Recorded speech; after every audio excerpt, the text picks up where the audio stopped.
नमस्कार, मैं डॉक्टर केसी सैनी, सहायक आचार्य हिंदी, श्री कल्याण राजकीय कन्या महाविद्यालय सीकर।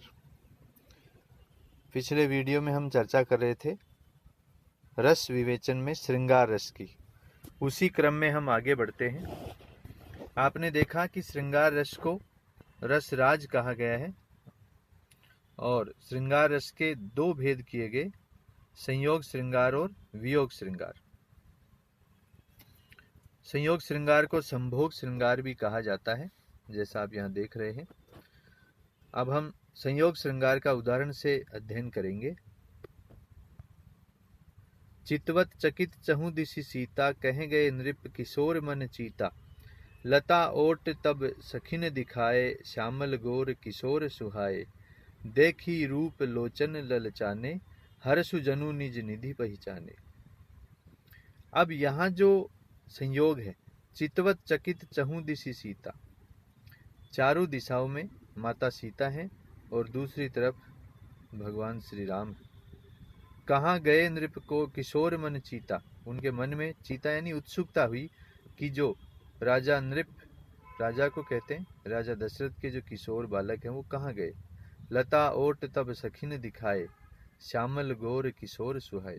क्योंकि राम सांवले रंग के हैं, लक्ष्मण गोर रंग के, दोनों किशोर सुहाए बड़े अच्छे लगते हैं।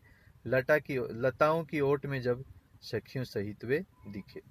देखी रूप लोचन ललचाने, अब ललचाना जो है, उनके रूप सौंदर्य को देख करके लोचन यानी नेत्र ललचाने लगे, उनमें आसक्ति आ गई, मोह आ गया। हर्षु जनु निज निधि पहचाने, जनु जो वाचक शब्द आया है, हर्षु यानी हर्ष, ये उत्प्रेक्षा अलंकार में लगता है। तो अब यहाँ पर हम अध्ययन करेंगे कि यहाँ आश्रय सीता है। सीता ने राम को देखा, इसलिए राम उनके लिए आलंबन हो गए।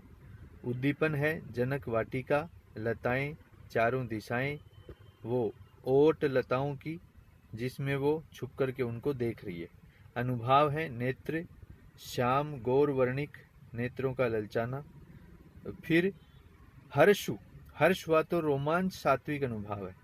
उत्सुकता है, धृति है, हर्ष है, मोह है, ये इसके अंतर्गत संचारी भाव प्रस्तुत हुए। तो संयोग श्रृंगार में नायक नायिका को देखकर या नायिका नायक को देखकर रति भाव मन में जागृत करती है और अपने प्रिय से मिलने के लिए अनेक प्रकार की अटखेलियां करती है। यही इसकी विशेषता है। यहीं पर राधा और श्री कृष्ण का आलंबन दिखाई दे रहा है। आजू की छबीली छवि छटा चित बेदी रही, कहीं नहीं जाती कछु कौन गति भई है। नवल नवेली हंसी चितवत उड़ी ठाड़ी पास, मानो तिही उर नई नेह बेल बोई है। हित ध्रुव नीरज से नीर भरे ढरे नैन, बोल न कछु बैन चित्र सी हवे गई।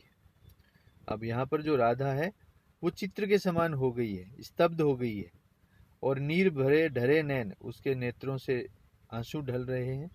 और भगवान श्री कृष्ण जो हैं, उनकी जो छबीली छटा है वो चित्त को बेद रही है, अर्थात उनके चित्त में समा गई है।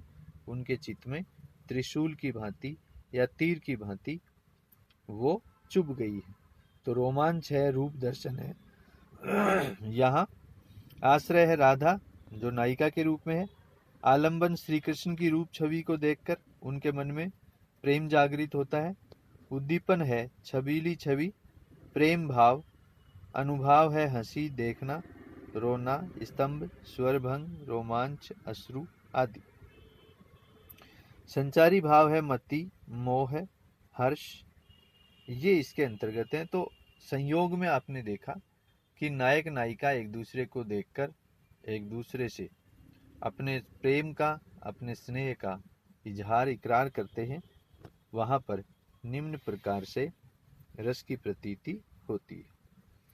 अब दूसरे नंबर पे हम अध्ययन करेंगे वियोग श्रृंगार का।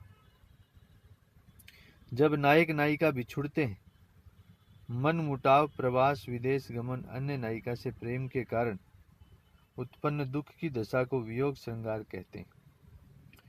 जब नायक नायिका बिछुड़ गए, मनमुटाव हो गया, लड़ाई हो गई दोनों में, मतभेद हो गया, मनभेद हो गया, या वो विदेश चले गए, तो इस दशा में विरहिणी नायिका या विरही नायक जब अपने प्रियतम को याद करते हैं, ऐसा जो वर्णन आता है वो वियोग के अंतर्गत आता है। और वियोग 4 प्रकार के होते हैं।